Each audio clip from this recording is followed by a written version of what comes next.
अस्सलामुअलैकुम। उन दिनों लंबी मैक्सी का रवाज था। उसने मैक्सी पहनी, फिर चादर को शाने और सीने पर डालकर बंगले से बाहर आई।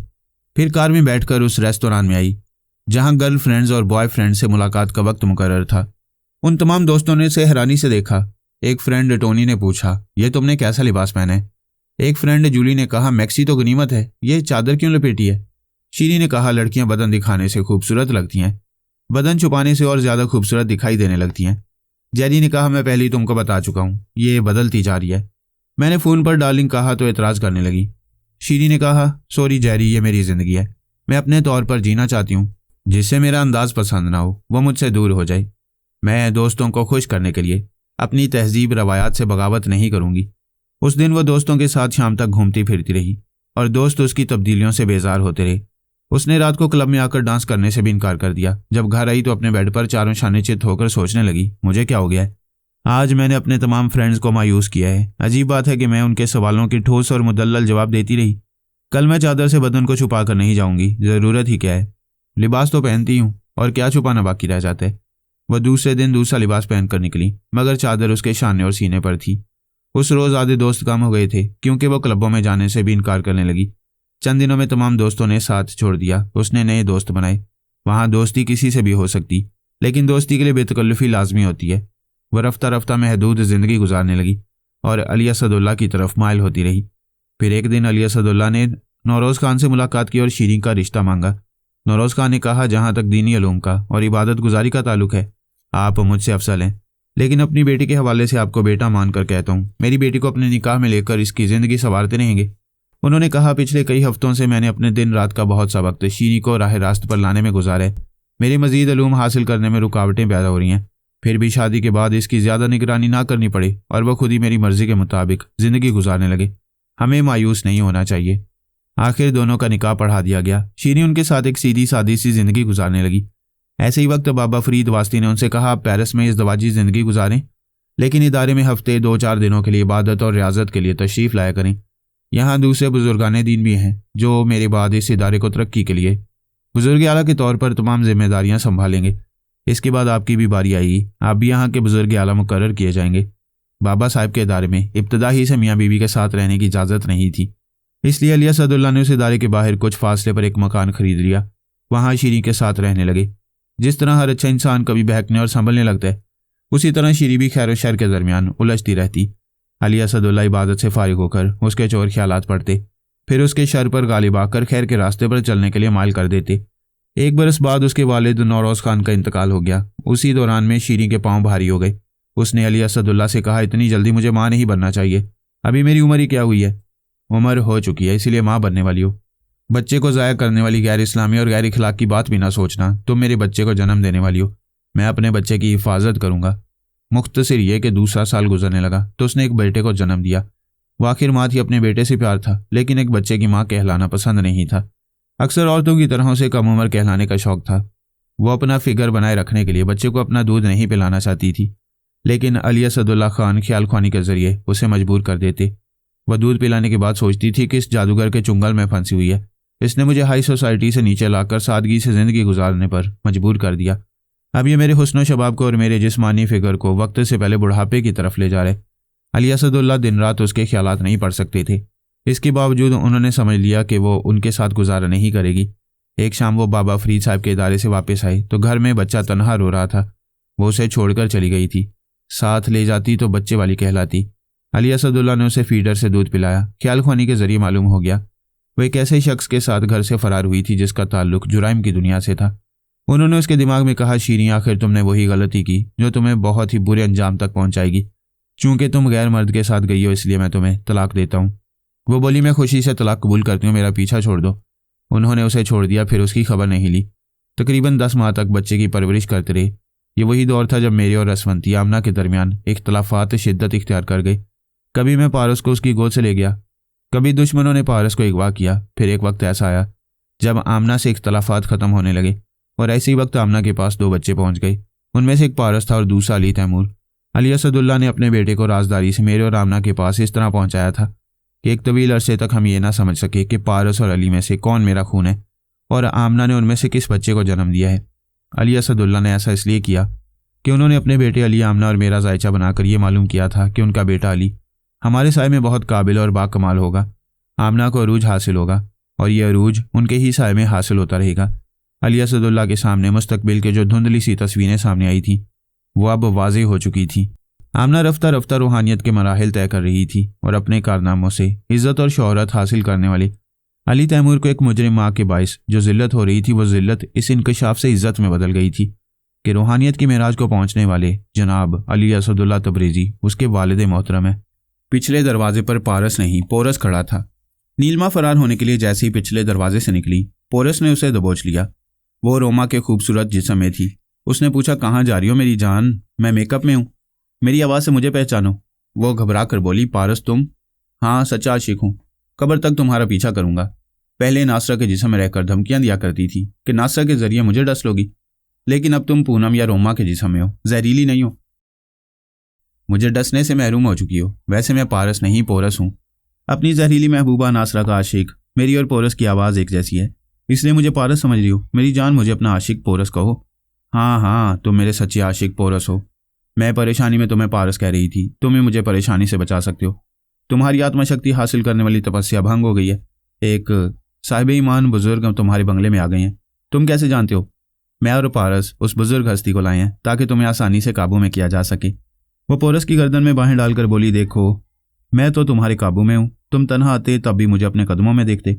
मैंने नासरा के जिस्म में रह रहकर 2 बरस तक दिन रात तुम्हारे साथ गुजारी हैं। मुझे तुम्हारे जैसा मर्द नहीं मिलेगा। तुम्हारी कुर्बतें हासिल करने के बाद मैंने फिर किसी को मुंह नहीं लगाया, जबकि मैं पहले से ज़्यादा पुरकशिश हसीना बन गई हूँ। यह सुनकर खुश हुई कि मेरे लिए तुम नए जिस्म में कवारी बैठी हो। अभी तो खड़ी हूँ, यहाँ से भागना चाहती हूँ, मेरी मदद करो। हम दोनों यहाँ से बहुत दूर चले जाएंगे, यानी दुनिया दे उस नुकड़े जिथे बंदा ना बंदे दी जात होवे। कहीं भी ले चलो, मगर फ़ौरन यहाँ से ले चलो। तुम इस दुनिया के बाहर चांद सितारों और सैयारों में और पूरी कायनात में जहाँ भी जाओगी वहाँ तुम्हें मुकद्दस कलाम पाक की तलावत सुनाई देगी। तुम्हें मुसलमानों की मुकद्दस किताब से क्या लेना है? तुम तो हिंदू हो। नीलमा तुम भी हिंदू हो, और हिंदू अकीदे के मुताबिक इंसान मरने के बाद फिर इस दुनिया में जन्म लेते हैं। वो बोली, हाँ 7 बार जन्म लेते हैं। मैं भी मर चुका था, अब फरहाद अली तैमूर के बेटे की हैसियत से दूसरा जन्म लिया है। समझ रही हो ना कि अब मैं मुसलमान हूँ और इस दुनिया की आखिरी मुकद्दस किताब की अजमत को समझ रहा हूँ और समझा रहा हूँ। इश्क दीन धर्म से अलग होता है, हम एक दूसरे के आशिक हैं। पहले यहाँ से चलो, हम दूर जाते हुए बातें करते रहेंगे। तुम्हारी नापाक आत्मा को कलाम पाक की किसी भी आयत से खौफ आता है। वह बुजुर्ग जो तलावत फरमा रहे थे वो खामोश हो चुके हैं। अब तुम्हें खौफजदा नहीं होना चाहिए। वो मेरे साथ बंगले के अंदर चलो। वो जाने से इनकार करने लगी। पोरस ने उसे दोनों बाजू में उठाकर कहा, तुम्हारी आत्मा गोभी के फूल में होती तो उसे भी उठा लेता, मगर तुम तो गुलाब का फूल हो। वह ऐसे सख्त बाजू में थी कि तड़पने और मचलने के बाद भी ना निकल सकी। पोरस उसे उठाए बंगले के अंदर ड्राइंग रूम में आया। वहां अब्बास मेहदी और पारस दोनों सोफों पर बैठे हुए थे। शिवाजी सादरन और दोनों टेलीपैथी जाने वाले बाप बेटे एक तरफ दीवार से लगे खड़े थे। पोरस ने उसे बाजू में लेकर एक सोफे पर पटक दिया। नीलमा ने पारस और अब्बास मेहदी को देखा, फिर अपने तीनों साथियों को देखकर पोरस से कहा, तुम्हारे टेलीपैथी जाने वालों ने मेरे मामूल और ताबे शिवाजी महाराज और महेश को मुझसे छीन लिया है। पारस ने कहा, टेलीपैथी की दुनिया में ऐसे पैदल मोहरों को बिसात से बाहर फेंकने में देर नहीं लगती। हमें इन बाप बेटे की टेलीपैथी की भी ज़रूरत नहीं है। फिर पारस ने उन तीनों से कहा, तुम सब आज़ाद हो, यहाँ से कहीं भी जा सकते हो, फ़ौरन जाओ और हमें अपना काम करने दो। वो तीनों तेज़ी से चलते हुए बंगले से बाहर चले गए। अब्बास मेहदी ने नीलमा से पूछा, क्या तुम मुझे पहचान रही हो? नीलमा ने उन्हें तवज्जो से देखते हुए सोचा, फिर कहा, नहीं, मैंने आपको पहले कभी नहीं देखा है। देखा नहीं है? अंधेरी पुलिस स्टेशन में पूनम की गुमशुदगी और उसके गुरुदेव की मौत के बाद प्लास्टिक सर्जरी कराने वाले की मौत पर बहस हो रही थी। तुम मुझे नुकसान पहुंचाने मेरे दिमाग में आई थी। मैंने तलावत शुरू करने के लिए बिस्मिल्लाह पढ़ी तो तुम फौरन ही मेरे अंदर से भाग गई थी। अब याद आया, आप DIG पुलिस हैं, आपका नाम अब्बास मेहदी है। अभी आप ही की आवाज़ सुनकर मैं भाग रही थी। आवाज़ सुनकर नहीं, तलावत सुनकर। आवाज़ तो इन लम्हात में भी सुन रही हो। मुझे पारस और पोरस से मालूम हुआ कि तुम्हारा असल नाम नीलमा है। जिस जवान औरत का जिस्म पिघलकर हड्डियों का ढांचा रह गया था उसका नाम नासरा था। इस हिसाब से पहले तुम नासरा की कातिल हो, उसका जिस्म छोड़कर पूनम के जिस्म में आई। किसी तरह गुरुदेव को हलाक कर डाला, यानी दूसरा कत्ल किया। तीसरा कत्ल प्लास्टिक सर्जरी करने वाले का किया। चेहरा बदलकर तुम पूनम से रोमा बन गई। पोरस ने पूछा, अंकल आप कानून के मुहाफिज हैं, इसके साथ क्या सलूक करना चाहती हैं? सीधा सा कानूनी तकाजा है कि इसे 3 कत्ल के इल्जामात में अदालत पहुंचाया जाए। यह सजाए मौत पाएगी, लेकिन सवाल ये पैदा होता है कि हम एक आत्मा को सजाए मौत कैसे दिला सकती हैं? यह आत्मा तो पता नहीं कितने अरसे से अपना जिस्म छोड़कर दूसरी जवान लड़कियों के जिस्मों पर कब्जा करती जा रही है। ये नहीं मरती, जिसके जिस्म से निकलती है वो बेचारी मर जाती है। पोरस ने कहा, इसे आप सजाए मौत दिलाएंगे तो दरअसल पूनम को मौत आएगी, इसकी आत्मा कहीं भटक जाएगी या इत्तेफाक से फिर इसे गुरुदेव जैसा आत्मा शक्ति जानने वाला मिल जाएगा, उसे किसी दूसरी हसीना के जिस्म में पहुंचा देगा, और इससे कोई दूसरा जिस्म ना मिला तो क्या फ़र्क पड़ेगा, ये तो बरसों पहले मर चुकी है। पारस ने कहा, अंकल आपका कानून नीलिमा को नहीं पूनम को सजाए मौत देगा। हमारा फ़र्ज़ है कि हम अपनी कोशिशों से पूनम की हिफाजत करें और नीलिमा को पूनम के जरिए आइंदा कोई जुर्म ना करने दें। तुम दोनों भाई दुरुस्त कह रहे हो, यह एक अहम नुक्ता है कि हम नीलिमा को सजा देंगे और बेचारी पूनम मारी जाएगी। पारस ने कहा, इसका वही एक रास्ता है जिसे हमने पहली बार आजमाया। हम दिन रात नीलिमा पर तवज्जो देते हुए इसकी आत्मा की नापाकी को ख़त्म करते रहें, इसकी रूह को इस कदर पाकीज़ा बना दें कि फिर ये काले जादू और मंत्रों के जरिए मुकम्मल आत्मा शक्ति हासिल ना कर सके। नीलिमा उनकी गुफ्तगू के दौरान में शिवाजी और उन बाप बेटे के दिमागों में पहुंचकर ये मालूम कर चुकी थी कि वो तीनों दरअसल उसी के मामूल और ताबेदार हैं।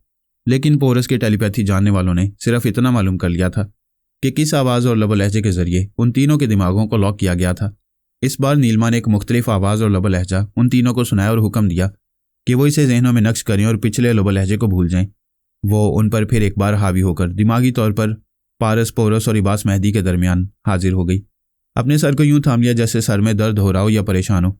पारस और पोरस को इत्मीनान था कि वो उनकी गिरफ्त से निकलकर कहीं नहीं जा सकेगी, इसलिए वो दोनों ख्याल ख्वानी के जरिए मुझसे और सोनिया से, सानी, सलमान और दूसरे टेलीपैथी जानने वाले सुराग रसानों से कह रहे थे कि नीलिमा काबू में आ गई है, लेकिन उसकी आत्मा की नापाकी को ख़त्म करने के लिए हम सब टेलीपैथी जानने वालों को बारी बारी उसके दिमाग में रहना होगा। मैंने कहा, बेटे हम तमाम टेलीपैथी जानने वाले उसके दिमाग में रहने के लिए बारी बारी वक्त मुकर्रर कर लेंगे। तुम पूनम के दिमाग को कमज़ोर बना दो ताकि नीलिमा उसके ज़रिए ना ख्याल ख्वानी कर सके और ना ही हमारी सोच की लहरों को अपने अंदर महसूस कर सके। पारस ने अपनी जगह से उठकर कहा, अंकल मैं अभी आता हूँ। वो उस इलाके के किसी ड्रग स्टोर से साबी दवा लाने चला गया। नीलिमा ने पूछा, ये कहाँ गया है? पोरस ने कहा, तुम इसकी घर वाली नहीं हो कि मियाँ के बाहर जाने पर सवाल करो। क्यों जी, किस मोटी सौकन के पास जा रहे हो? वो बास मेहदी से बोली, डीआईजी साहब आप तीनों ने दानिशमंदी से मेरे बारे में कोई फ़ैसला किया होगा। क्या तुमने अभी हमारा फ़ैसला नहीं सुना है? आप तीनों मेरी हालत नहीं देख रहे हैं। मैं सर थामे बैठी हुई थी, अंदर से टूट रही थी, सोच रही थी कब तक एक जिस्म से दूसरे जिस्म में छुपती फिरूंगी। ये पोरस मेरा पीछा नहीं छोड़ेगा। अगर मैं अपनी रुदाद लिखूं तो इसमें यही यकसानियत होगी कि मैं एक से दूसरा जिस्म बदलती रहती हूँ, लेकिन मुखालफिन से दूर रहकर इत्मीनान और मुकम्मल आत्मशक्ति हासिल नहीं कर पाती। मेरी रुदाद सुनने वाले क्या बेजार होंगे? मैं खुद बेजार हो गई हूँ। पोरस ने पूछा, बेजार होकर क्या करोगी? मुझे पूनम का ये आखिरी जिस्म मिला है, मैं इसे छोड़ दूंगी तो तुमसे हमेशा के लिए पीछा छूट जाएगा। पोरस ने हंसते हुए कहा, तुम 150 बरस की बुढ़िया थी, अब हसीन और नौजवान छोकरी बनकर जिंदगी के मज़े लूटने में जो मज़ा आ रहा है, ऐसी हसीन और रंगीन जिंदगी से तुम बेजार नहीं होगी। तुम्हारी भरपूर कोशिश होगी कि हज़ारों मुश्किलात का सामना करते हुए भी तुम किसी तरह मुकम्मल आत्मशक्ति हासिल कर लो। तुम देख लेना, जब मैं नाकाम होने लगूंगी तो पूनम के जिस्म को मुर्दा छोड़कर चली जाऊंगी। तुम्हारे जाने का तमाशा ज़रूर देखूंगा। पारस से साबी कमज़ोरी की दवा लेकर पिछले दरवाजे से किचन में आया। उसने फ्रिज खोलकर ठंडे मशरूब की एक बोतल निकाली, उसमें दवा मिलाकर उसे अच्छी तरह हिलाया, फिर इस बोतल को लेकर ड्राइंग रूम में आया। पोरस ने पूनम के जिस्म को दोनों हाथों समेत ऐसे जकड़ लिया कि वो खुद को छुड़ा ना सकी। पारस ने उसकी नाक दबाई तो वो सांस लेने के लिए मुंह खोलने पर मजबूर हो गई। पारस ने बोतल गर्दन तक उसके मुंह में ठोंस दी, उसके सर को मजबूती से थाम लिया। वो हिल ना सकी, मशरूब को निगलने लगी। उगलने की कोशिशें की लेकिन बोतल हलक में ठुंसी हुई थी। थोड़ा सा मशरूब बाछों से बाहर आया, बाकी तमाम पेट में पहुंच गया। बोतल खाली हो गई। पारस ने इसे उसके मुंह से निकाल कर कहा, हम तुम्हारे घर आए, एक गिलास पानी के लिए नहीं पूछा, हमें ही मेज़बानी का फ़र्ज़ अदा करना पड़ा। वो गहरी गहरी सांसें ले रही थी और उसे घूर कर देख रही थी, मगर ज़्यादा देर तक देख ना सकी। पहले मामूली सी कमज़ोरी महसूस की। उसने सोचा शिवाजी और दोनों बाप बेटे को मदद के लिए बुलाए। पता चला कि पूनम का दिमाग ख्याल ख्वानी के काबिल नहीं रहा है। रफ्ता रफ्ता कमज़ोरी बढ़ने लगी। वो पोरस की गिरफ्त में ढीली पड़ गई। वो उसे दोबारा बाजू में उठाकर एक कमरे में लाया, फिर उसे एक बेड पर लिटा दिया। दवा के असर का अंदाज़ा था। वो 24 घंटे से पहले ज़रा सी भी तवानाई हासिल नहीं कर सकती थी। मैंने दोनों बेटों से कहा, अब तुम दोनों अब्बास मेहदी के साथ जा सकते हो। हमें से कोई 4 घंटों के वक्फे से इसके अंदर जाकर इसकी ज़हनी हालत मालूम करता रहेगा। जैसे ही वो किसी हद तक तवानाई हासिल करेगी, मैं इस पर तनवीमी अमल करूँगा। इसके बाद इसकी मुसलसल निगरानी की ज़रूरत नहीं पड़ेगी। पारस और पोरस मुतमईन होकर अब्बास मेहदी के साथ चले गए। वैसे इंसान अपनी गैर मामूली सलाहियतों से बेहतरीन तदाबीर पर अमल करता है, अक्सर कामयाब होता है और बाज़-औक़ात नाकामी का भी मुंह देखता है। हम नहीं जानते थे कि हमें नाकामी कैसे होगी। महाराज अपने बेटे महेश और शिवाजी के साथ उस बंगले से बाहर आकर दूर तक चलता हुआ एक गार्डन में आकर बैठ गया। ऐसे वक्त नीलिमा ने उन तीनों के दिमागों में आकर मुख्तलिफ लबो लहजा नक्श कर दिया था और पिछले लबो लहजे को भूल जाने को हुक्म देकर चली गई थी। उसने पहली बार उन तीनों पर तनवीमी अमल करते वक्त कई तरह की हदायत उनके दिमागों में नक्श की थी। लेकिन ये पाबंदी आयद नहीं की थी कि वो ख्याल ख्वानी ना करें। उसने उन्हें ख्याल ख्वानी की आज़ादी इसलिए दी थी कि कोई दूसरा टेलीपैथी जानने वाला उनके दिमागों में नहीं आ सकता था, और वो बाप बेटे नीलिमा के हुक्म से ये भूल गए थे कि वो किस तब्दील शुदा लबो लहजे से उसके अंदर आती है। लेकिन गलती ये हुई थी कि उसने बाप बेटे पर ख्याल ख्वानी की पाबंदी नहीं लगाई थी। वो तीनों गार्डन की घास पर बैठे हुए सोच रहे थे कि उन्हें कहीं अपना ठिकाना बनाना चाहिए या फिर नीलिमा आकर उन्हें कहीं क्याम करने का हुक्म देगी। शिवाजी ने कहा, अगर वो कोई हुक्म नहीं देंगी तो तुम दोनों मेरे एक मकान में रहोगे, वो यहाँ से ज़्यादा दूर नहीं है। महेश ने कहा, हमारी भी क्या ज़िंदगी है, कहीं एक जगह रह नहीं पाते, कुत्तों की तरह गली गली भटकते रहते हैं। महाराज ने कहा, क्यों खुद को और हमको कुत्ता कह रहे हो? हम यहाँ से अमेरिका और अमेरिका से यहाँ भटकते हुए आए हैं। क्या भारतीय गलियों का कोई कुत्ता अमेरिका जाकर आ सकता है? अमेरिका जाने वाले कुछ सीखने या कुछ ना कुछ हासिल करके आते हैं, कुत्ते कुछ हासिल करके नहीं आते, इसलिए मैंने ये मिसाल दी है। अच्छा बकवास ना कर, मुझे कोई तदबीर सोचने दे। महेश ने कहा, आप कोई तदबीर सोचेंगे? मैंने जब से होश संभाला है आपको डूबने वाली तदबीरें सोचते और अमल करते देखा है। शिवाजी ने कहा, महेश तुम मेरे गुरु महाराज के बेटे हो, मगर मेरे सामने मेरे गुरु का मजाक ना उड़ाओ। महाराज ने कहा, शिवाजी अगर हमें कैदी और गुलाम बनकर ही रहना है तो किसी इंसान के ताबे बनकर रहें, इसमें कम से कम इंसानियत तो होगी। नीलिमा जैसे चुड़ैल और प्रेत आत्मा के गुलाम बनकर रहना दानिशमंदी नहीं है। गुरु महाराज आप ठीक कहते हैं, लेकिन किसी टेलीपैथी जानने वाले इंसान से रब्ता करने से पहले नीलिमा से निजात हासिल करनी होगी। हमें एक सहूलत हासिल है, हम अपनी मर्जी से ख्याल ख्वानी कर सकती हैं। नीलिमा को ये इत्मीनान है कि हमारी ख्याल ख्वानी के जवाब में दूसरा ख्याल ख्वानी करने वाला हमारे दिमाग में नहीं आ सकेगा। महेश ने कहा, पिताजी आप पहली बार अकल की बात कर रहे हैं। कोई दूसरा टेलीपैथी जानने वाला हमारे दिमागों में ना आ सके, लेकिन हम उसके पास पहुंचकर निजात हासिल करने का कोई रास्ता तो निकाल सकते हैं। महाराज ने कहा, मैंने फरहाद को इतनी बार धोखा दिया है कि वो हमारी कोई मदद नहीं करेगा। हमें फिर एक बार अमेरिकन अकाबरीन से मदद हासिल करना चाहिए। महेश ने कहा, हरगिज़ नहीं। उन्होंने पिछली बार हम दोनों पर तनवीमी अमल कराया, अपना गुलाम बना लिया, हमें कैदी बनाकर रखा। आपको जाना है तो जाएं, मैं उधर का रुख नहीं करूंगा। शिवाजी ने कहा, मेरा दिमाग कहता है आइंदा आप बाप बेटे को एक साथ किसी एक जगह नहीं जाना चाहिए। दोनों एक दूसरे से दूर रहेंगे तो एक दूसरे की मुसीबत में काम आ सकेंगे। इसे कहते हैं अकल की बात। पिताजी आप किसी से भी मदद मांगे, मैं तो अल्पा से दोस्ती करूंगा। वो अपने मुल्क में एक टेलीपैथी जानने वाले का इजाफा करने के लिए ज़रूर दोस्त बनाकर रखेगी। महाराज ने कहा, ठीक है, पहले तुम अल्पा से रब्ता करो, ये देखा जाए कि वह जवाबन क्या कहती है। शिवाजी ने कहा, जो करना है जल्दी करें।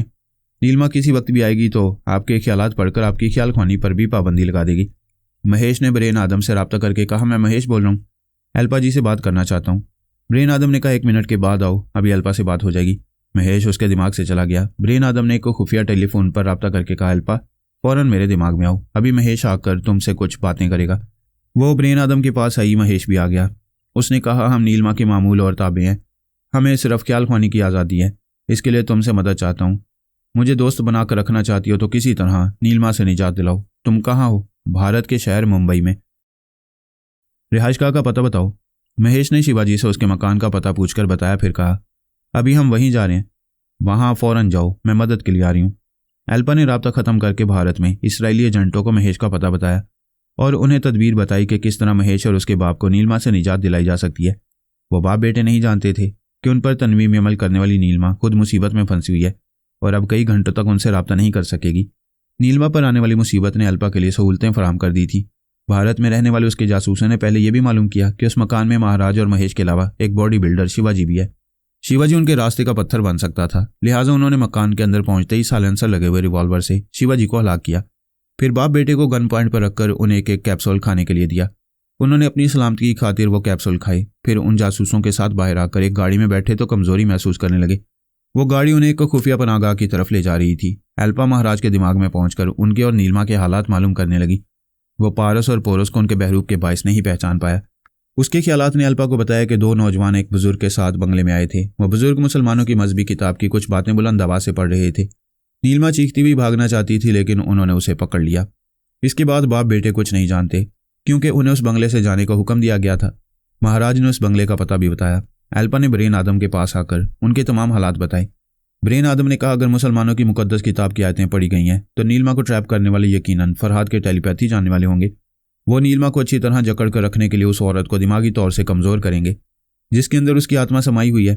फिर उस औरत पर तनवीमी अमल करके उसे काबू में रखेंगे तो नीलिमा उस औरत के दिमाग को ख्याल ख्वानी के लिए इस्तेमाल नहीं कर सकेगी। अल्पा ने कहा, बिग ब्रदर वो यही तरीक़ाकार इख्तियार करेंगे। अगर हम दुरुस्त सोच रहे हैं तो वो औरत अभी दिमागी और जिस्मानी तौर पर कमज़ोर हो गई होगी और नीलिमा की आत्मा उसके अंदर बेबस हो चुकी होगी। मैं अभी जाकर देखती हूँ। उन बाप बेटे की रुदात सुनिए। उसके जासूसों को उन्हें ट्रैप करने में कई घंटे लगे। फिर महाराज के ख्यालात पढ़कर मेरी टेलीपैथी जानने वालों के बारे में क्या सराई की गई। इस तरह वक्त गुजरता ही गया। मैंने भी सोचा था कि 2-4 घंटे के वक्फे से पूनम के अंदर जाकर उसकी दिमागी हालत मालूम की जाएगी। मैंने 2 घंटे बाद मालूम किया वह कमज़ोरी के बायस गहरी नींद में थी। उसकी कमज़ोरियाँ कुछ और कम होती तो उस पर तनवीमी अमल किया जा सकता था। मैंने सोचा अब 3 घंटे बाद आऊँगा। उस वक्त हम सब अपने अहम तजुर्बात को भूल गए थे, और वो ये कि पहली बार मंजाली के जहर ने मुझे रफ्ता रफ्ता जहरीला बनाया था। इलाज के बाद मेरी ज़ुबान का दांतों का और लाबे दहन का जहर ख़त्म हो गया था, लेकिन तवील अरसा गुजरने के बाद मेरे अंदर इस हद तक जहरीले असरात थे कि शराब से भी ज़्यादा कोई नशीली चीज़ हो या ज़रा रसान दवा हो तो मुझ पर असर नहीं होता था। पारस की ज़िंदगी में भी एक जहरीली लड़की आई थी, उसके साथ भी यही मामला था। वो जहरीला तो ना बन सका, लेकिन उस पर मुनशियात और मुज़र दवाएं असर नहीं करती थीं। इसे अजीब इत्तफाक कहा जाए या कुदरत का अनोखा तमाशा कि मेरे दूसरे बेटे पोरस को भी जहरीली नासरा मिली थी, और उसके अंदर भी जहर के असरात इस हद तक थे कि उसे कोई जहरीली चीज़ नुकसान नहीं पहुंचा सकती थी। माजी की इन बातों को याद दिलाने का मकसद यह है कि नीलमा की आत्मा भी जहरीली नासरा के अंदर आकर पहली बार बहुत परेशान हो गई थी, फिर उसके जिस्मानी जहर की आदी हो गई थी। इन तमाम हालात के पेश नज़र पूनम के दिमाग में मुज़र दवा का असर ज़्यादा देर न रह सका।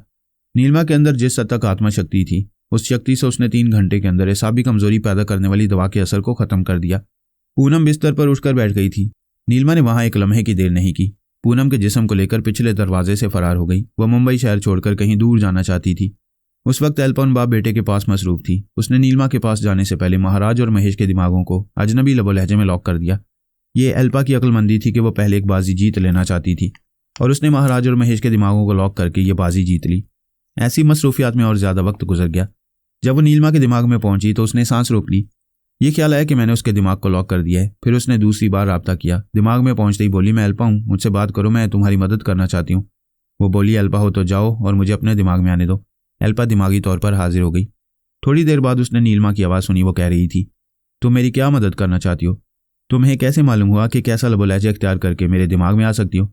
ऐसे सवालात ना करो जिसके जवाबात देना मैं मुनासिब ना समझूं। वैसे मैं भी ऐसे सवालात करूंगी जिसके जवाबात देने से तुम इनकार करोगी।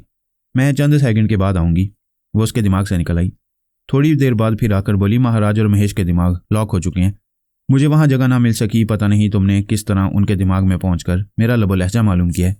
ऐसे कई सवालात के जवाबात नहीं मिलेंगे। बेतमादी नुकसान पहुंचाती है। दोस्ताना राहें हमवार करो। क्यों दोस्ती करना चाहती हो? सिर्फ इसलिए कि हम दोनों के दुश्मन मुश्तरिक हैं। ये माकूल जवाब है। पोरस ने मेरे जीना दुश्वार कर दिया, और पारस मेरे लिए मुसीबत बना रहते हैं। हम एक ही कश्ती के सवार हैं। हमारे दुश्मन एक ही फैमिली से ताल्लुक़ रखते हैं, और वह सब मुसलमान हैं। नीलमा ने कहा, उनका मुसलमान होना ही मेरे लिए अजाब बन गया है। ये लाजमी है कि हमारे दरमियान दोस्ती रहे, और एक दूसरे का एतमाद बहाल रखने के लिए हम दूर ही दूर से ख्याल ख्वानी के जरिए एक दूसरे के काम आते रहें। क्या ये तुम्हें मंजूर है? मंजूर है। बोलो, अभी मैं तुम्हारे लिए क्या कर सकती हूँ? मुंबई शहर का एक DIG मुसलमान है। उसका नाम अब्बास मेहदी है। पारस और पोरस के साथ मेरी खुफिया पनागाह में पहुंच गए थे। वो दोनों भाई बहरूप में हैं।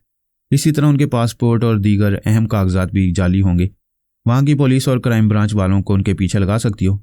राह वाले DIG पुलिस अब्बास मेहदी को इस इल्ज़ाम में गिरफ्तार कर सकते हैं कि उसने 2 मुसलमान बहरूपिया दहशत गर्दों को पनाह दी है। क्या अब्बास मेहदी के दिमाग में जा सकती हो? नहीं, वो सोच की लहरों को महसूस कर लेता है। अगर तुम किसी वजह से भी नापाक रहोगी तो उसकी ईमानी कुव्वत के आगे ठहर नहीं सकोगी। मेरी तो यही कोशिश होगी कि मैं पारस और पोरस को इस शहर में सुकून से ना रहने दूं। उन्हें एक जगह से दूसरी जगह भागते रहने पर मजबूर करती रहूं। ऑल राइट, कोई कामयाबी होगी तो तुमसे रब्ता करूंगी। उनका दिमागी रब्ता खत्म हो गया। नीलमा ने नागवारी से दिल में कहा, बड़ी चालाक बनती है। मेरे ताबे बाप बेटे को मुझसे छीन लिया और मुझे दोस्ती का झांसा भी दे रही है। वो फुटपाथ पर धीमी रफ्तार से सर झुकाए यूं चल रही थी जैसे सोच में गुम हो। एल्पा से रब्ता खत्म होने के बाद वह सड़क पार करने के लिए फुटपाथ से उतरी तो एक कार उसके सामने रुक गई। उसने चौंक कर देखा, एक बहुत ही कीमती कार की पिछली सीट पर एक सेहतमंद अधेड़ उम्र का शख्स बैठा हुआ था। सामने वाली सीट पर ड्राइवर के साथ एक गनमैन था। उस शख्स ने गांधी टोपी उतारकर सर खुजाते हुए कहा, मेरी कार बहुत दूर से तुम्हारे साथ साथ चली आ रही है, लेकिन तुम किसी उलझन में सोचती चली जा रही हो। तुम्हें आसपास की कोई खबर नहीं है। उसकी इन बातों के दरमियान में उसने ख्यालात पड़े। वो हुक्मरान पार्टी का एक MNA था। महाराष्ट्र के मुख्यमंत्री से मिलकर अपने आलीशान बंगले की तरफ जा रहा था। वो बोला, चुप क्यों हो? अपनी परेशानी मुझे बताओ, क्या अकेली हो? उसने हाँ के अंदाज में सर हिलाया। वो बोला, कहीं दूर जाना हो तो कार में आ जाओ, मैं पहुंचा दूंगा। आपकी कृपा है, मगर ये अच्छा नहीं लगता कि आप मेरे लिए कष्ट उठाएंगे। वो दरवाज़ा खोलते हुए बोला, अरे कष्ट कैसा, हम तो जनता के सेवक हैं, आओ यहाँ बैठो। उसने पिछली सीट पर खिसक कर नीलमा को बैठने की जगह दी। नीलमा ने उसके साथ बैठकर दरवाज़ा बंद कर दिया। कार आगे चल पड़ी। वो बोला, मेरा नाम गौतम अधिकारी है, दिल्ली की लोकसभा में MNA हूँ। यूँ समझो यहाँ से दिल्ली तक राज करता हूँ। तुम कौन हो? वो परेशानी और भोलेपन की एक्टिंग करते हुए बोली, जी जी मैं एक लड़की हूँ। गौतम अधिकारी ने कहकर लगाया, फिर कहा, बहुत खूब, लड़की तो हो मगर बहुत बोली हो। मगर मैं नाम पूछ रहा हूँ, कहाँ रहती हो? जी कहीं नहीं, मुझे किसी आश्रम में पहुंचा दें। आश्रम? यानी कि तुम्हारे आगे पीछे कोई नहीं है? उसने नहीं के अंदाज में सर हिलाया। उसने पूछा, कहाँ से आ रही हो? वो धीमी आवाज़ में बोली, मुझे क्षमा करें, आप अकेले होते तो कुछ कह पाती। अभी ये लोग। वो अपने ड्राइवर और बॉडीगार्ड को देखकर बोला, अरे ये मेरे भरोसे के मुलाजिम है, मगर कोई बात नहीं, अकेले में सही। फिर वो ड्राइवर से बोला, गाड़ी मोड़ दो, हमारे प्राइवेट कॉटेज में ले चलो। वो सर झुकाए बैठी रही। उसने प्राइवेट कॉटेज में जाने से इनकार नहीं किया। खामोशी से उसके ख्यालात पड़ती रही। वो उसके हुस्न शबाब पर मर मिटा था और बहुत खुश था कि राह चलते कोहिनूर हीरा मिल गया। नीलमा को यह मालूम करके इत्मीनान हुआ था कि वह हुक्मरान पार्टी के एक सियासी लीडर की पनाह में पहुंच गई है। डीआईजी अब्बास मेहदी पुलिस वालों को उसकी तलाश में नहीं लगा सकेगा। उधर एल्पा ने अपनी एक एजेंट के जरिए इंटेलिजेंस के डीजी धर्मराज सक्सेना से फ़ोन पर रब्ता किया और कहा, वो मुसलमान डीआईजी 2 बहरूपिया दहशतगर्द मुसलमानों को राजदारी से पनाह दे रहे। तुम उन दोनों के चेहरों से मेकअप उतार कर उनकी असलियत मालूम कर सकते हो। धर्मराज ने पूछा, तुम कौन हो? वो बोली, आम खाओ पेड़ ना गिनो। उसने राब्ता ख़त्म कर दिया। धर्मराज सक्सेना ने फ़ोन पर अब्बास मेहदी को मुखातिब किया, हेलो मिस्टर मेहदी, आप जिस्म बदलने वाली एक पुरस्कार औरत को तलाश कर रहे थे, उस मामले का क्या बना? अब्बास मेहदी, पारस और पोरस ने फैसला किया था कि नीलमा को कानून के हवाले नहीं करेंगे, बल्कि उस आत्मा की नापाकी दूर करके पूनम की जान बचाएंगे। अब्बास मेहदी ने कहा, उस प्रेत आत्मा की तलाश जारी है। मैंने सुना है कि आप 2 नौजवानों के साथ उस आत्मा को ढूंढते फिर रहे हैं। वो 2 नौजवान कौन है? पारस और पोरस उस वक्त अब्बास मेहदी के दिमाग में थे। पोरस की मर्जी के मुताबिक अब्बास मेहदी ने कहा, मेरे साथ 2 जवान सिपाही कभी कभी रहते हैं। मैं उन्हें सादे लिबास में साथ रखता हूं ताकि पूनम के जिस्म में छुपी हुई आत्मा उन्हें सिपाही न समझे। मेरे जासूसों ने आपके उन 2 सिपाहियों के बारे में कुछ और रिपोर्ट दी है। आप उन दोनों सिपाहियों के साथ अभी मेरे बंगले में तशरीफ़ ले आएँ। मैं 1 घंटे के अंदर तीनों की हाजिरी चाहता हूँ। धर्मराज सक्सेना ने फ़ोन बंद कर दिया। उसकी बेटी मीना ने कहा, डैडी मैं कैलेंडर में 2 तारीख देखती हूँ, घड़ी में 2 बजते हैं और अभी आपने 2 सिपाही का है, तो फिर मुझे वो दोनों भाई गंगा प्रसाद और जमुना प्रसाद याद आ जाती हैं। दूसरी बेटी जीना ने कहा, आप बरसों से चोरों बदमाशों को ढूंढ ढूंढ कर पकड़ते हैं, लेकिन 2 शरीफ जवानों को तलाश करने में नाकाम हो रहे हैं। डीजी सक्सेना ने कहा, तुम दोनों भी स्कॉटलैंड यार्ड से जासूसा बनकर आई हो। वो प्रेत आत्मा तुम दोनों के लिए भी चैलेंज है। तुम दोनों उसे ढूंढ लोगी तो गंगा प्रसाद और जमुना प्रसाद भी मिल जाएंगे। डैडी, हम पहली बार जमुना को समुद्र के एक वीरान साहिल से वापस लाने गई थी, लेकिन उस चुड़ैल आत्मा को मालूम हो गया कि इंटेलिजेंस वाले भी आ रहे हैं, इसलिए वो जमुना को समुद्र के उस वीरान साहिल से पता नहीं कहाँ ले गई। जीना ने कहा, अब हम बहनें खुद ही राजदारी से ऐसी ऐसी जगह जाती हैं जहाँ जादू टूना करने वालों का पता मिलता है। फ़ोन की घंटी बजने लगी। मीना ने रिसीवर उठाया। हेलो, मैं मीना सक्सेना बोल रही हूँ। दूसरी तरफ से पोरस ने कहा, हाय मीना, मैं तुम्हारा जमुना बोल रहा हूँ। वह सोफे पर एकदम सीधी होकर बैठ गई। बोली, जमुना तुम कहाँ हो? जल्दी बताओ, मैं आऊँगी। बाप ने जमुना का नाम सुनकर फ़ोन का स्पीकर को ऑन किया। पोरस ने कराते हुए कहा, आह, मेरा नाम जमुना है मगर मैं कहीं जम नहीं पा रहा हूँ। मीना ने पूछा, ये तुम्हारी आवाज़ ऐसी क्यों है? मैं नाक और मुंह पर रुमाल रखकर बात कर रहा हूँ। उस चुड़ैल ने मुझे और गंगा को बम्बई से दूर ऐसी जगह पहुंचाया जहाँ पूरे बम्बई के जानवरों और इंसानों की गलाजतें फेंकी जाती हैं और उन गलाजतों से खाद बनाने वाली फैक्ट्री है। बदबू से हमारा दिमाग फटा जा रहा है, इसलिए नाक और मुंह पर रुमाल रखे। जीना ने मीना से रिसीवर लेकर कहा, प्लीज़ जमुना, मेरे गंगा से मेरी बात कराओ, मैं उसके लिए तड़प रही हूँ। पारस की आवाज़ सुनाई दी, आह जीना, मैं तुम्हारा गंगा बोल रहा हूँ। भगवान जाने हमारे साथ कब तक ऐसा होगा। गंगा का पानी कितना पवित्र होता है, मगर मुझ गंगा को नापाक जगह पहुंचा दिया गया है। गंगा तुम फिक्र ना करो, जमुना को भी तसल्ली दो, मैं मीना के साथ आ रही हूँ। मेरी जीना, मेरे जीने की फिक्र ना करो, ऐसी बदबूदार फैक्ट्री में ना आओ। अगर आना ही है तो 2 बाल्टी परफ्यूम लेकर आओ। बाप ने बेटी से रिसीवर लेकर कान से लगाकर कहा, गंगा, हम इस नतीजे पर पहुंचे हैं कि वो चुड़ैल जादू से या टेलीपैथी के जरिए तुम दोनों भाइयों को गायब दिमाग बनाकर इधर से उधर पहुंचा देती है। तुम उससे पूछो वह तुम दोनों को किस जुर्म की सजा दे रही है। पारस ने कहा, अंकल, मेरे भाई जमुना ने उस चुड़ैल की एक बात मानने से इनकार कर दिया था, इसलिए हमें सजाएं दे रही है। जमुना ने उसकी कौन सी बात मानने से इनकार किया था? मैं कैसे कहूँ अंकल, मुझे शर्म आती है। मैं जमुना को फ़ोन दे रहा हूँ, वही बताएगा। थोड़ी देर बाद पोरस ने कहा, मैं जमुना हूँ, आपने मुझे इज्जत दी, अपने घर में मेहमान रखा। जब मैं आपके बंगले के बेडरूम में सो रहा था तो वो बुला मेरे दिमाग में आ गई। मुझसे कहने लगी, मेरी मीना अपने बेडरूम में अकेली है, मैं वहाँ जाकर उसके माथे पर कलंक का टीका लगा दूँ। मैंने कहा, मैं डॉक्टर नहीं हूँ, टीका नहीं लगा सकता। तब उसने साफ साफ जो कहा मैंने गुस्से में जवाब दिया, मैं मीना के शरीर से नहीं, उस मोहब्बत करने वाली के बेहतरीन किरदार से मोहब्बत करता हूँ। तुम मुझे जान से मार सकती हो मगर मुझसे पाप नहीं करा सकती। डीजी सक्सेना ने कहा, शाबाश जमुना, तुम बेशक ऊंचे किरदार के मालिक हो। अंकल, वो दरअसल आपको बदनाम करने के लिए चाहती है कि मीना कुंवारी माँ बनेगी तो आप किसी को मुंह दिखाने के काबिल नहीं रहेंगे। अब समझ में आया कि वो तुम्हारे साथ तुम्हारे भाई को भी इसीलिए सजा दे रही है। और तुम दोनों भाई मेरी खातिर मुसीबतें उठा रहे हो। अंकल, हमने अंदाज़ा किया कि वो दूर ही दूर से हमें गायब दिमाग बनाकर भटकाती रहती है, मगर उसकी टेलीपैथी में इतनी कुव्वत नहीं है कि वह ज़बरदस्ती हमसे अपने अहकामात पर अमल कराए।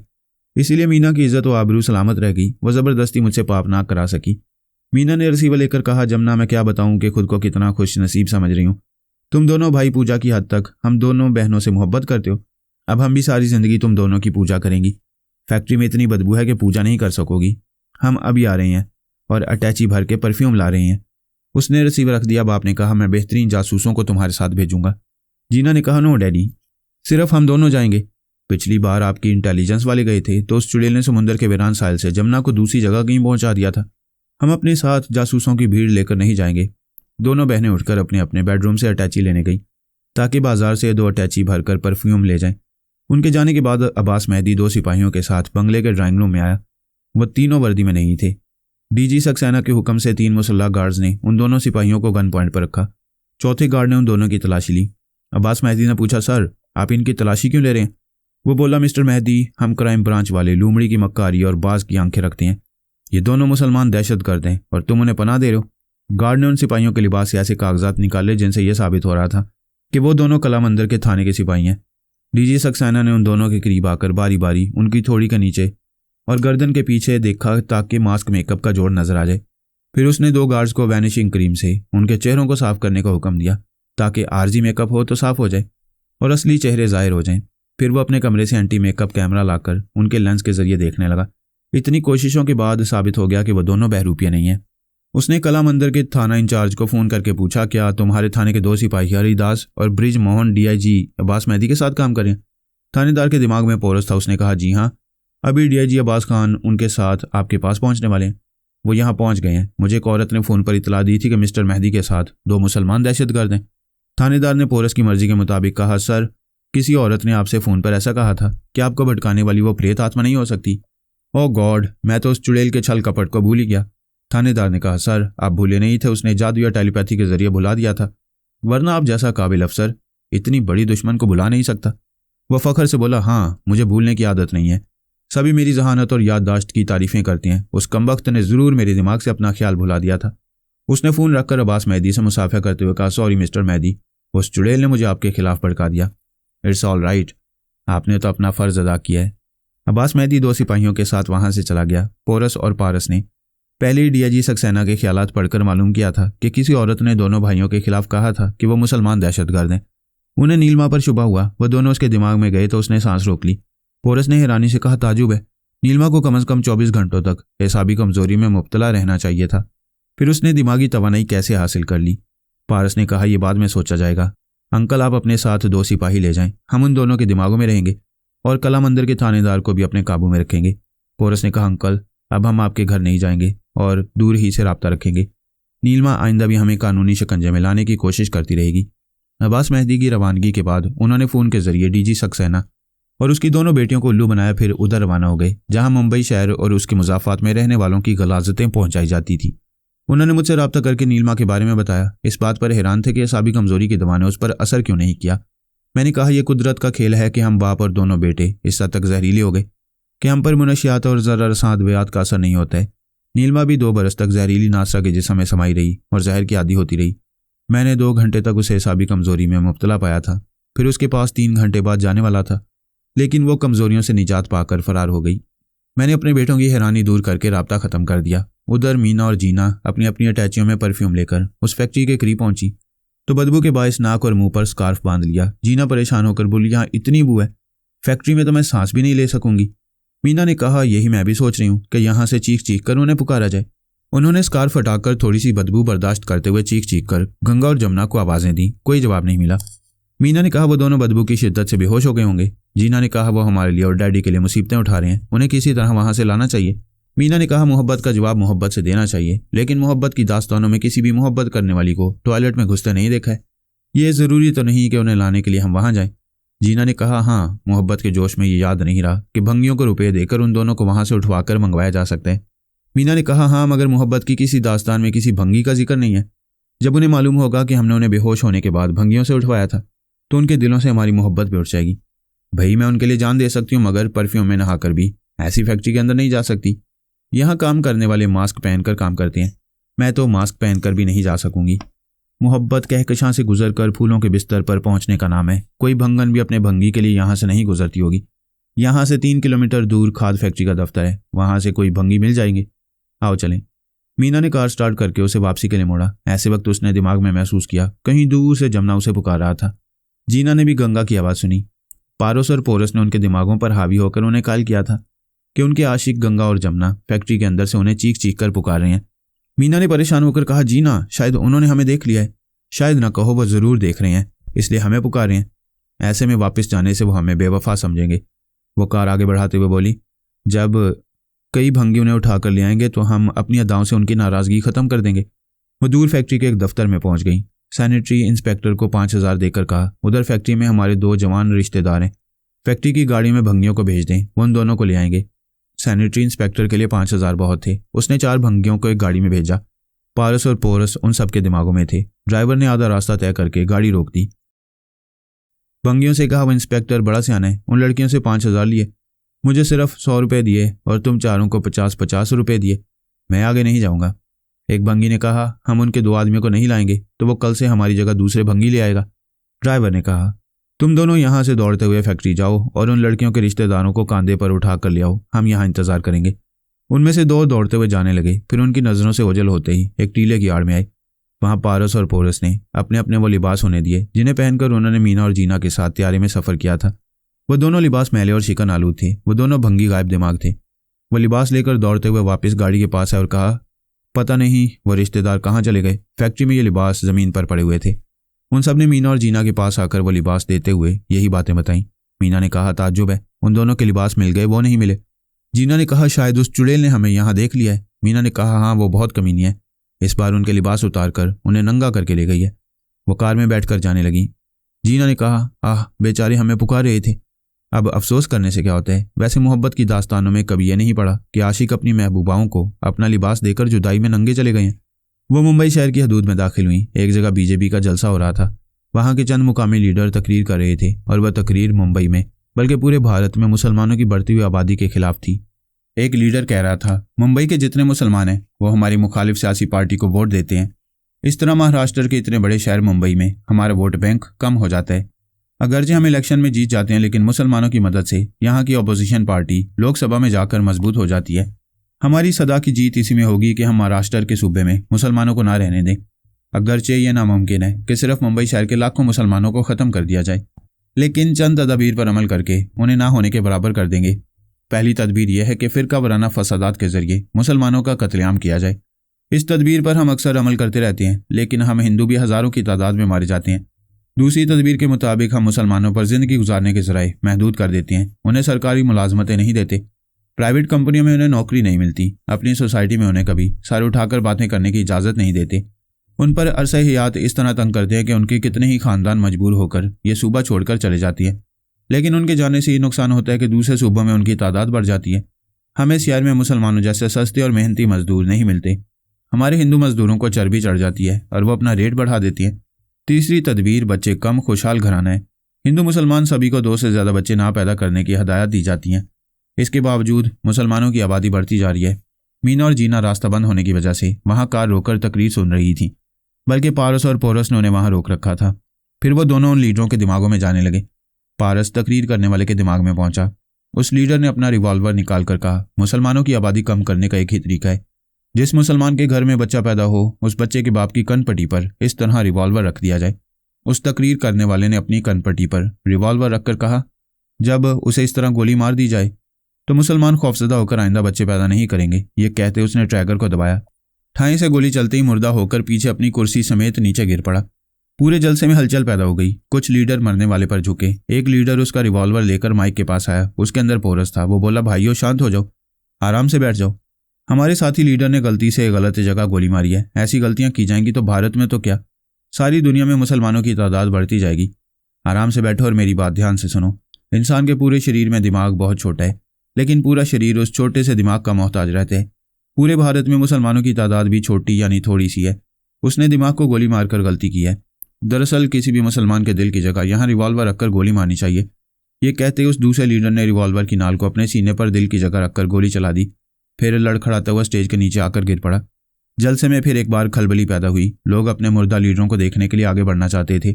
दर्जनों सिपाही उन्हें रोक रहे थे। पुलिस के 2 अफसरान दूसरे लीडरों से कह रहे थे कि वो लाशों को हाथ ना लगाएं, अभी वो क्राइम ब्रांच वालों को कॉल कर रहे हैं। रिवॉल्वर स्टेज पर पड़ा हुआ था। तीसरे लीडर ने उसे उठा लिया। इंस्पेक्टर ने उसे कहा, रिवॉल्वर को हाथ नहीं लगाना चाहिए था, उंगलियों के निशानात मिट गए होंगे, प्लीज़ ये रिवॉल्वर मुझे दें। लीडर ने कहा, इंस्पेक्टर इत्मीनान रखें, मैं इन 2 लीडरों की तरह आत्महत्या नहीं करूंगा, अपनी जनता से कुछ कहूंगा। उसके दिमाग में पारस था। वो माइक के पास आकर बोला, भाइयों, यहाँ ऐसी घटनाएं हो रही हैं जिनके बारे में हम सोच भी नहीं सकते थे। यहाँ किसी मुसलमान ने गोलियां नहीं चलाई हैं, फिर भी हमारे 2 लीडर मर गए, लेकिन मैं नहीं मरूंगा। उसने रिवॉल्वर के चैम्बर से बाकी गोलियां निकालकर इंस्पेक्टर की तरफ फेंकते हुए कहा, ये रिवॉल्वर खाली है, अब आप सब मेरे जिंदा रहने का यकीन करके मेरी बातें गौर से सुने। जलसे के तमाम लोग मुतमईन होकर बैठ गए। वो बोला, ये रिवॉल्वर खाली है, लेकिन जो इसे खाली नहीं समझता उसके लिए मौत की धमकी है। ये हथियार जिसके हाथ में आ जाता है उसका दोस्त बन जाता है, और जिसके हाथ से निकल जाता है उसका दुश्मन बन जाता है। यह हथियार ना हिंदू है ना मुसलमान है। मौत ना तो हिंदू है ना मुसलमान है, ये सबको बारी बारी मारती है, लेकिन जो मोहब्बत से रहता है उसे बेमौत नहीं मारती, जो नफरत करता है उसे हराम मौत मारती है। तकदीर में जितनी जिंदगी लिखी है उतने बरसों तक जिंदा रहने के लिए हथियार फेंकना होगा। उसने रिवॉल्वर को लोगों के सामने फेंक दिया। सब तालियां बजाने लगे। उस लीडर ने कहा, सुनो भाइयों, एक बात मैंने अपने पार्टी लीडरों से और अपने हिंदू भाइयों से छुपाई थी। आज सबके सामने कहता हूं कि पिछले हिंदू मुस्लिम फसादात में मेरी जवान बेटी को अगवा कर लिया गया। मैंने और मेरी पत्नी ने मोहल्ले पड़ोस वालों से झूठ कह दिया कि हमारी बेटी ननिहाल गई है। हमने सोचा हम झूठ नहीं कहेंगे और बेटी कभी वापस मिलेगी तो उसका रिश्ता कहीं से नहीं आएगा। जब फसादात की आग ठंडी पड़ गई तो एक रात चुपके से हमारी बेटी घर वापस आ गई। दूसरी सुबह सबने यही समझा कि वो अपने ननिहाल से वापस आई है।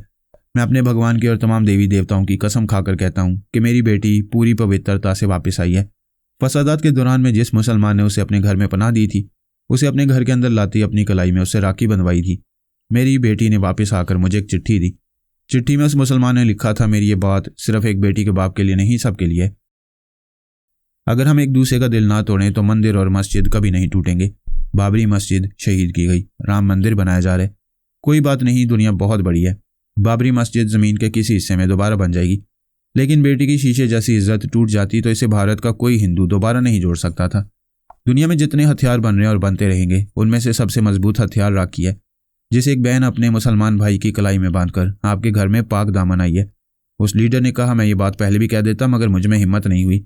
भारतीय जनता पार्टी के गजबनाक हिंदू कभी ये तस्लीम ना करते कि मेरी बेटी एक मुसलमान के घर से पाक दामन रहकर आई है। लेकिन आज इन 2 लीडरों को आत्महत्या करते देखकर मेरे अंदर से भगवान ने कहा, सच को कभी नहीं छुपाना चाहिए। मेरी बेटी का रिश्ता कहीं से नहीं आएगा तो बदनामी सिर्फ एक लड़की की होगी। मैं सच कहूँगा तो ये सच 100 में से 10 हिंदुओं को मुतासिर करेगा। मैंने ये सोचे समझे बगैर सच कह दिया कि यहाँ कितने मेरे दुश्मन होंगे और कितने सच से मुतासिर होंगे। मैं इस पार्टी से इस्तीफा देकर अपनी पत्नी और बेटी के साथ मुंबई से चला जाऊंगा। उसने दोनों हाथ जोड़कर बुलंद करते हुए जनता को प्रणाम किया, फिर स्टेज से उतरकर आने लगा। मीना अपनी कार स्टार्ट करके दूसरे रास्ते पर मोड़कर जाने लगी। जीना ने कहा, हमारी डैडी भी भारतीय जनता पार्टी के कट्टर हमायती हैं। आज इस लीडर की बात ने मेरे दिल पर असर किया है। मीना ने कहा, वो मुसलमान नेक और हया वाला था। हिंदुओं में भी नेक और शर्म वाले होते हैं। उस प्रेत आत्मा ने जमुना को बहुत मजबूर किया था कि वो मेरे बेडरूम में आकर मेरी इज्जत लूट ले, लेकिन जमुना दास ने मेरी इज्जत रखी और मेरी इज्जत की सलामती की खातिर मुझसे दूर हो गया। वो दोनों अपने बंगले में पहुंच गईं। अपने डैडी को बताया कि वो दोनों खाद बनाने वाली फैक्ट्री की तरफ गई थी, लेकिन ऐसी नाकाबिले बर्दाश्त बदबू थी कि फैक्ट्री के अंदर ना जा सकी। उन्होंने चंद भंगियों को वहां भेजा था ताकि वो गंगा और जमुना को वहां से उठा कर ले आएं, लेकिन उस प्रेत आत्मा को पता चल गया। जब भंगी फैक्ट्री में पहुंचे तो उन्हें गंगा और जमुना के सिर्फ कपड़े मिले। वो चुड़ैल उन बेचारों को नंगा करके ले गई थी। उनके बाप डीजी सक्सेना ने कहा, तुम फिक्र न करो, उस चुड़ैल का आखिरी वक्त आ गया है। हमारे एक जासूस ने एक हसीन और जवान लड़की को एक फुटपाथ पर तन्हा जाते देख लिया था और दूर ही दूर से उसका पीछा कर रहा था। जीना ने पूछा, क्या वो चुड़ैल किसी हसीन लड़की का रूप धारण किए रहती है?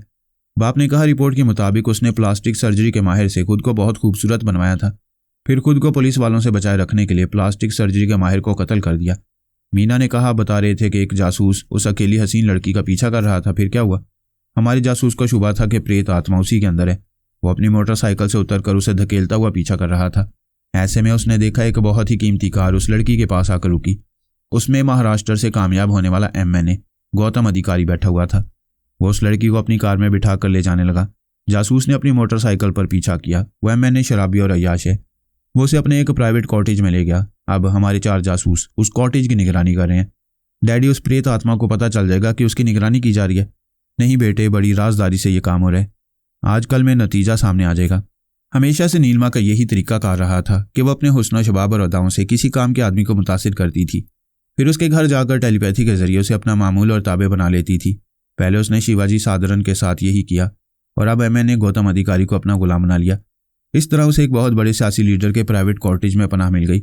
इस लीडर के जरिए वह पुलिस वालों पर भी गालिब आ सकती थी।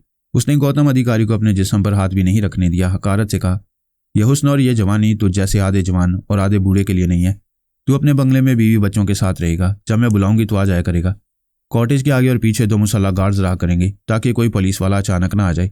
बेचारा है, मैंने गौतम अधिकारी उस रात ना शराब पी सका ना अपना बिस्तर गर्म कर सका। दूसरी सुबह सियासी तौर पर मसरूफ रहने के लिए चला गया। नीलिमा ने ख्याल ख्वानी के जरिए अल्पा से पूछा, क्या तुमने पारस और पोरस के लिए प्रॉब्लम पैदा किए थे? हाँ, मैंने डीजी सक्सेना को अपनी एजेंट से फ़ोन पर यह इतला दिलवा दी थी कि अब्बास मेहदी के साथ 2 बहरूपिया जवान है। वो फ़ौरन एक्शन लेने वाला था, फिर मैं उसके दिमाग में ना जा सकी। अभी बहुत मसरूफ़ हूँ, तुम उसके ख्यालात पढ़कर मालूम कर लो। नीलिमा ख्याल ख्वानी के जरिए डीजी सक्सेना के अंदर पहुंची।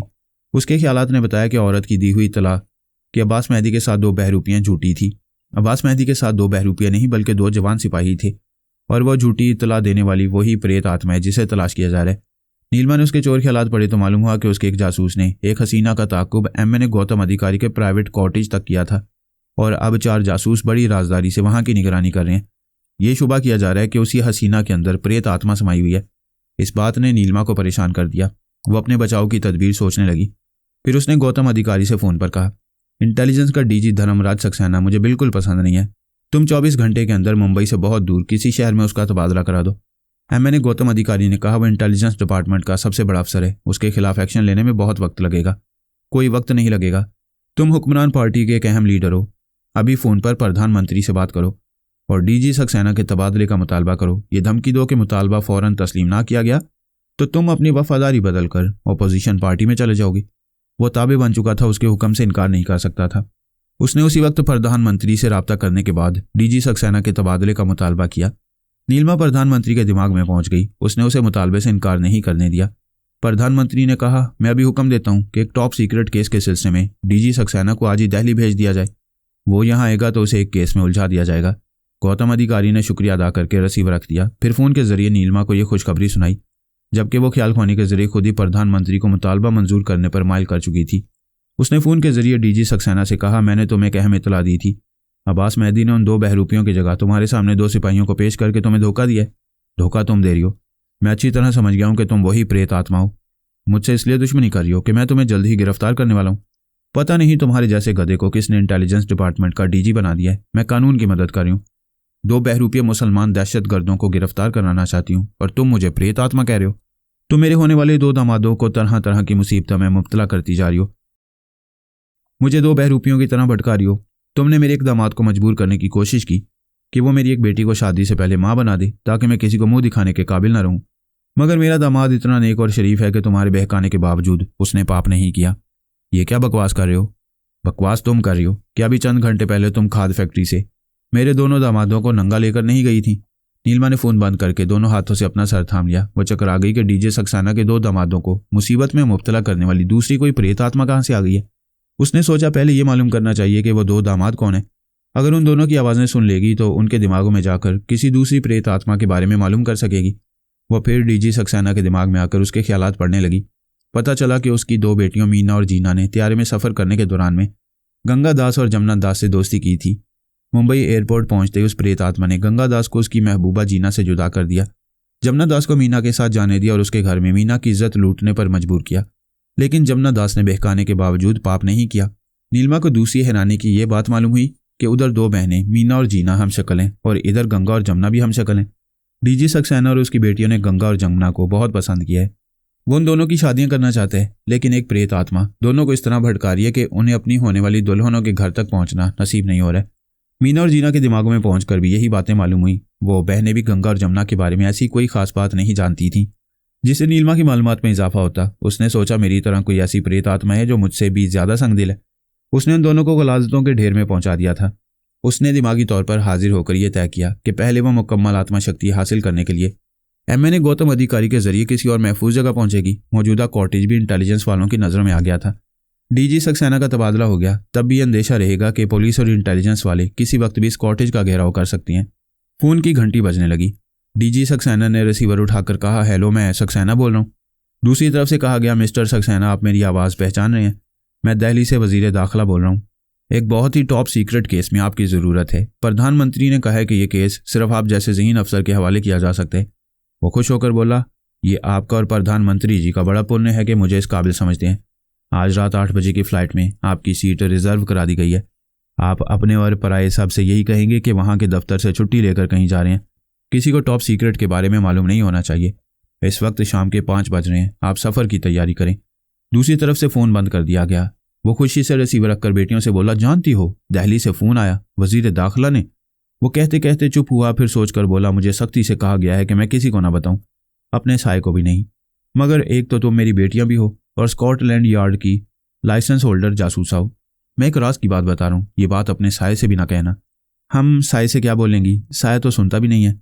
अरे वो कमबख्त तो चुड़ैल तो सुन लेगी। तुम दोनों अपने कान मेरे पास लाओ। डैडी, आपको क्या हुआ है? कान आपके पास कैसे लाए जा सकते हैं? हमें पूरे का पूरा आपके पास आना होगा। बेटा, पता नहीं मैं खुशी के मारे क्या बोल रहा हूँ। प्रधानमंत्री जी ने हुक्म दिया है कि एक टॉप सीक्रेट केस को सिर्फ डीजी धर्मराज सक्सेना जैसे ज़हीन आला अफसर के हवाले किया जाए। इसका मतलब समझती हो? अगर मैं टॉप सीक्रेट केस को सॉल्व कर लूँगा तो मेरी तरक्की होगी, ऊंचा और ऊंचा ओहदा मिलेगा, मेरी पगार शायद डबल हो जाएगी। डैडी, ये तो बड़ी खुशी की बात है। आप दिल्ली कब जा रहे हैं? बस अभी एक अटैची में कपड़े और ज़रूरी सामान रख कर जाऊँगा। वो तीनों बेडरूम में आए। बेटियां बाप का सामान रखने लगी। एक ने कहा, हम आपके साथ एयरपोर्ट जाएंगी। हरगिज़ नहीं, क्या इतनी जल्दी भूल गई? मैं टॉप सीक्रेट मिशन पर जा रहा हूँ। ये राज अपनी बेटियों को भी बताने से मना किया गया है, इसलिए मैं अकेला जाऊँगा। वह तनहा कार की पिछली सीट पर बैठकर ड्राइवर के साथ चला गया। वह बंगले के अंदर आई। जीना ने कहा, यह खुशी की बात है, डैडी कामयाब होंगे तो उनकी तरक्की होगी। मीना ने कहा, ज़रूर कामयाब होंगे। हमने स्कॉटलैंड यार्ड से ज़बरदस्त ट्रेनिंग हासिल की है। अगर हम चुपचाप दिल्ली जाकर डैडी के काम आएंगी तो कामयाबी ज़रूरी होगी। जीना ने कहा, डैडी ने वादा किया है, दिल्ली पहुंचकर अपना पता और फ़ोन नंबर बताएंगे, और उनका मोबाइल फ़ोन नंबर तो हमें मालूम ही है। मीना ने कहा, एक आस थी कि मेरा जमुना और तुम्हारा गंगा यहाँ किसी वक्त भी लौट कर आ सकती है। अगर आएंगे तो हमारे इस बंगले को लॉक्ड पाएंगे। बेचारे फिर भटकने लगेंगे। जब फैक्ट्री से उनकी आवाज़ें आ रही थी तो शदीद बदबू की वजह से ना मैं गई और ना तुम गई। ये हमने अच्छा नहीं किया, हमसे बड़ी गलती हुई है। हमें उनसे अच्छा जीवन साथी कभी नहीं मिलेगा। लेकिन अब पछताने से क्या होता है? फ़ोन करके मालूम करो कल दिल्ली के लिए किस वक्त की फ़्लाइट है। अपने लिए सीटें रिजर्व करा लो। जीना रिसीवर उठाकर नंबर डायल करना चाहती थी। उस वक्त एक गार्ड ने दरवाजे पर आकर कहा, बेबी, गेट का बाहर 2 जवान खड़े हैं। उनमें से एक जमुना साहब है, मगर दूसरा साहब भी जमुना साहब का जैसा है। जैसा आप दोनों का सूरत एक जैसा है वैसा वो दोनों भी है। वो दोनों खुशी से उछलकर खड़ी हो गईं। मीना ने आगे बढ़ते हुए पूछा, उन्हें गेट के बाहर क्यों रोक रखा है? उन्हें अंदर आने दो। कैसा आने देगा बेबी? वो दोनों नंगा है। दोनों बहनों ने एक दूसरे को सवालिया नज़रों से देखा। फिर गार्ड से पूछा, क्या बिल्कुल? बिल्कुल नहीं बेबी, वो जैसा हमारा भारत देश का औरत लोग फिल्म में लंगोट पहनकर डांस करते हैं ना, वो दोनों वैसे ही लंगोट पहन के है। वो दोनों दौड़ती हुई बंगले के बाहर आईं, फिर अहाते से गुजरती हुई बड़े हानि गेट के पास पहुंची। वो दोनों सिर्फ अंडरवियर पहने हुए थे, सर से पैर तक यूं भीगे हुए थे जैसे खूब नहाया हो। उनके जिस्मों से लगा परफ्यूम दूर तक महक रहा था। वो दोनों आगे बढ़कर अपने अपने महबूब से लिपट गईं। उनके आशिक नंगे आए थे तो क्या हुआ, आखिर लौट आए थे।